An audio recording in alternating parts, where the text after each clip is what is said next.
So, Johan Skullman, I think most of us in the survival and bushcraft skills and so on will recognize you, know who you are, but can you please, first of all, explain who you are, what's your path in life, and how do you get to reach this position of Morakniv ambassador? Well, you could say that more or less it started with me being forced into the outdoor life by my parents and my older brothers, because the whole family was running orienteering as a sport, cross-country skiing, and of course we lived in the forest area, so it became natural. So saying that I was forced into it is actually saying with a warm heart that I'm forever grateful for that. I was quite curious as a kid and as a young man growing up, and I had other plans actually when I came to the time when it was time for conscript service in the Swedish Armed Forces. It was 15 months and then back to actually starting university and studies in technical physics. But that was postponed for a while when I realized that, wow, this was a really interesting time that I had for 15 months in a reconnaissance and intelligence unit.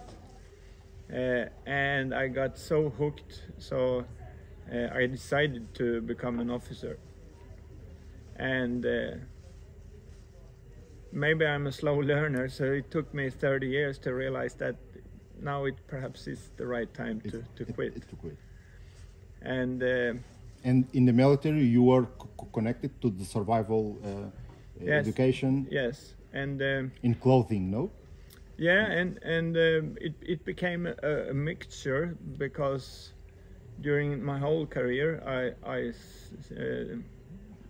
was within the branch of reconnaissance and intelligence service, but also serving with the responsibility of personal equipment in a, yeah, you can call it the development wing.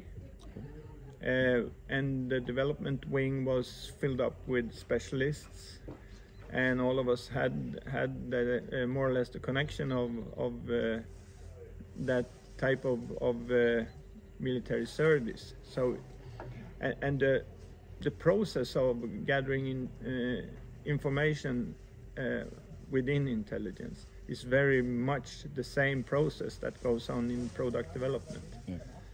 So we recognized it, and we were all geeks and nerds into our special fields. And when I was summarizing my 30 years, I realized that I was not only trained military in our schools in strategics, tactical, technique, everything that has to do with leadership, that I'm perhaps most grateful getting to not only conduct group dynamics or because it's quite complex, but we also got a little bit deeper and got the understandings in theories and so on. So it was developed for quite some time, and then I became an international survival instructor. That took a long time. Of course, I started that part with the first steps in the mid-80s. And the formal survival school, when we were examined, was with the beginning in 1990. And I was examined in 91. And then I kept on going to other survival schools around the world in So you also participate in GBS, no? Where Mors Kohansky was and Ray Mears, I think in Sweden? Yeah, I did. And that was in 95. So next, in 25, it's actually the 30th anniversary of that occasion. And if everything goes through, that will actually happen in Sweden again. And as it looks right now, I will be responsible for for the whole setup. Oh, that's awesome! Awesome! Oh, and then we did a lot of training within rope access and fall safety. So and military mountain guiding, helicopter coordinators. So we did a lot of interesting things. Everything within the frame of course, understanding the needs of not only ourselves as soldiers, but our fellow soldiers. So they had a safe environment to work in, and good equipment. In 2010, I had already decided to leave, actually 2 years before that. But I went full line with my responsibilities out, and in 16th of June 2010, in a way you could say I retired from the military, but I never left it. Never left. No, and I will never leave it. Because it's thanks to that and my childhood that I'm probably working with the things I love still, but in a slightly different way. Morakniv was one of the brands I started to work for quite immediately after I stopped. Fjällräven was another one. Hestra gloves, Real 2 mat with the freeze-dried food. There was a quite wide range of products, of brands and products. But that simply comes with my background, being a system coordinator for not only the protective clothing and the outdoor camping gear for a soldier. It was about performance. Physical performance takes energy, a great deal of knowledge into applied physiology, and that was actually parts that I got education into also in the military. So that's the civilian schools that we were sent off to. Meanwhile, I went for that. Some of my friends and colleagues went to university to study optics, optronics, or weapon technology, or. So. In more recent days, I think you have your own brand, Garfitten. Yeah, Garphyttan. Yeah, it's with the P there, and it started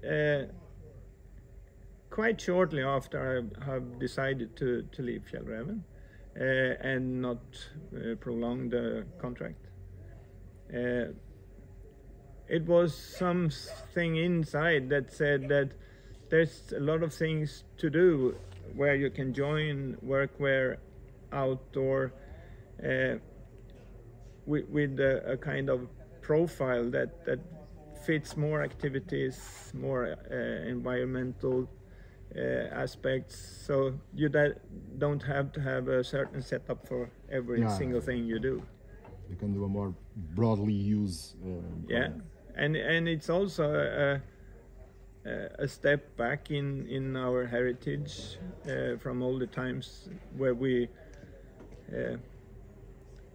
a guy working in the forest, he had one sweet nice dress for church on Sundays, otherwise he had his working set up, and the very few moments off duty they had, it was in the same clothes. In the same clothes. Oh, and I'm pretty much the same myself. So when I'm working, running a course at home at the farm, and then in the evening I just step into my boots and then I go out for a turn in the forest with the dogs, or I have an evening out hunting.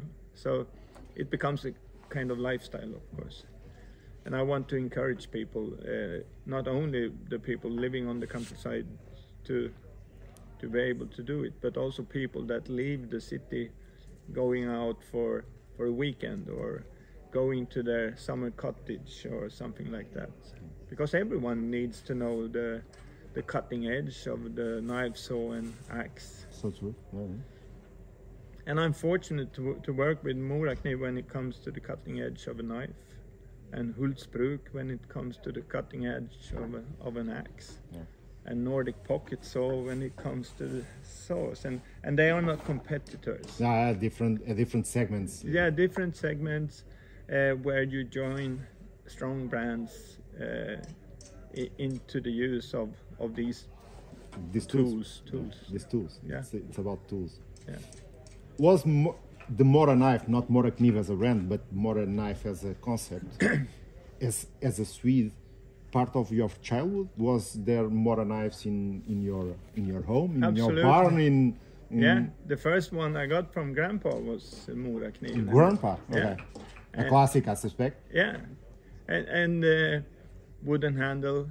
Do you remember the maker? No, actually don't. Okay.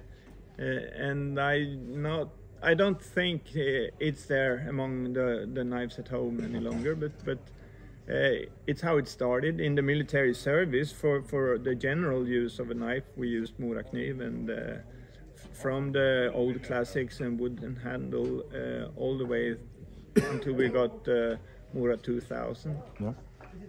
And now I'm quite proud to see that it's changed into a Kansball. The Kansball? Yeah. Mm-hmm. There are a lot of contracts. Yeah. I see a lot of contracts about the Kansball. And Garbag also. And of course that makes you smile and makes you feel proud to have been a part of developing these knives. It was among the first things we did actually when I came along. Started the project of finding a range of outdoor knives, a little bit more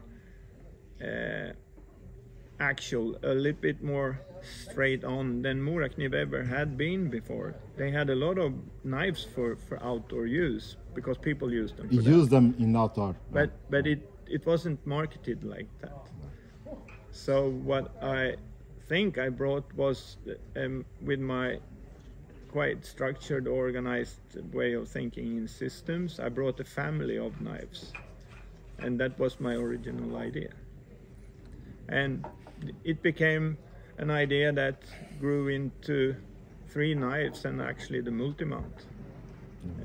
Also the multi-mount, you are yeah. also, okay. So it was because I wanted these knives to be able to be placed on a snowmobile, on an ATV, on your sailing boat, on your rowing boat, on any vehicle.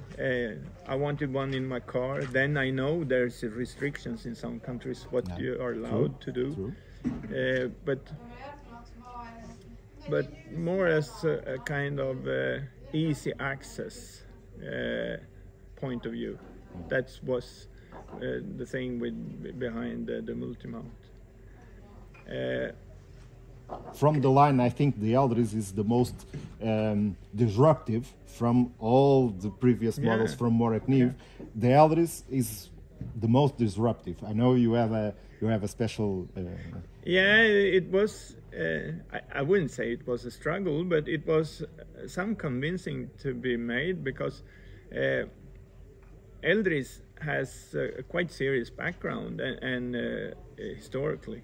Because a neck knife was a very typical thing for tailors, for people working in the sewing industry, textile industry, for anyone working as a craftsman. It's before actually some tools are even invented. So the neck knife was for all the small things. Even kids had a neck knife for pencils, sharpening pencils. Sharpening their pencil. And I know it's not possible today. Today, it's impossible. Yeah, it is, but still. Even in Sweden, that has a huge tradition in. And but it's good sometimes to relate to our history in that way, and that was how Eldris was born. And I'm enormously glad to see how many Eldris that has left the factory in Mora. that is really special. But I also could point out that it was possible to slightly renew an already existing knife of Mora 2000 intrepid. Yeah, Garberg was the first real full-tang knife. And looking into future, I believe that we have still some ace up our sleeves, some ideas where to be brought out that has a good chance, a very good chance. You never know before, but you need to base your feelings and your gut feeling upon experiences and needs, and I think that there still are some gaps to fill. Regarding survival knives, in some demographics or in some spectrums of in the bushcraft world and survival world, many have the idea of full length, full tang, very strong. Yeah. What do you think a survival knife should be, could be? Normally, I'm stating that there is not one knife that can do it all, but always the best knife there is the knife that you have access to. And you can dream about knives as much as you want, but in the situation you need to manage and adapt to the knife you really have. Even if it's a big one doing fine small works with, or a small one making up larger to tasks. Yeah, larger tasks, but never passing the limit so that you destroy it, because then you don't have a cutting edge. Then you have to improvise on a more serious level, I would say. And these types of discussions, I'm a quite difficult one actually to ask. Well, what's the highest mountain you've been on, or what is the most beautiful place, what's the most dangerous things, or when you get a quick question, what do you prefer, a primus or open fire? It becomes quite ridiculous, simply because it's the situation and the circumstances that will decide what you do. And if you don't have any thing, then you have to be good at improvising. Still in that same category, do you prefer, or do you have a preference? I already suspect your answer, but carbon or steel or stainless? I'm perhaps a little bit on the side of the stainless steel, and it's simply related to your environment. And hygienical aspects in food processing. I know it demands a little bit more when it comes to grinding and sharpening once it gets a little bit sore.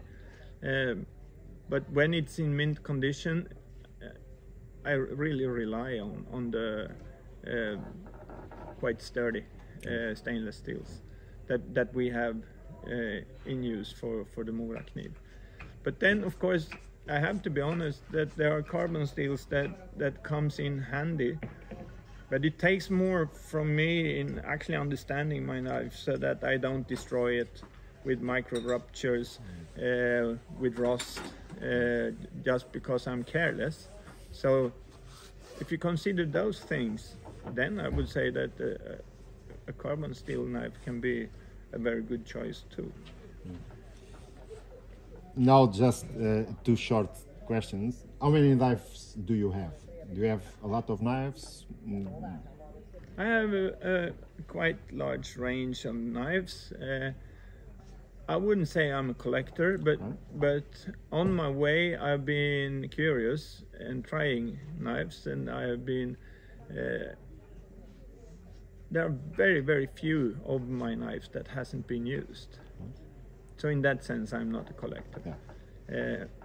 So I'm curious of what have they been thinking, what are they explaining about the knife and how does it conduct towards that? Is it pure bullshit, or is it true value in the explanation? And also for me, it's a way of keeping in contact with the competition of Morakniv, because Morakniv is from heart a brand that I of course didn't know that I would work for and help out in product development or ambassadorship or anything. But I feel very fortunate to be along with brands like Mora, with Hestra and others also, because I'm the type that have a very hard time standing behind something that I don't believe in. And of course, being part of development makes you more responsible? Yeah, in many ways, because you have to face people, both good and bad, for what you have done. So. Favorite knife, or well, favorite knife? You have any special? Yeah, I must allow myself to be a little bit two knives there, because it's Eldris and Garbay that has become the nice combination of knives that actually fulfills most of my needs. And then there are two knives that haven't seen daylight yet that I'm also in very strongly. Okay. Oh, curious. So we'll see. We'll see. Okay. I'm curious now. Yeah. And I suspect the Eldris and the Garber is also your most used knives. Yes, they are. Okay. They are. I have one knife that I have used a lot, and emotionally that one is very close to my heart, but that is a handmade knife by Kai Embrechtsen, a very well-known Swedish craftsman and knife maker, because that knife comes with the examination becoming a survival instructor in the Swedish Armed Forces, and that connection is extremely strong. Of course. Johan, thank you very much for your time. Yeah, thank you. It was really an honor and a pleasure to have this talk with you. Thank you. Yeah, thank you. Thank you.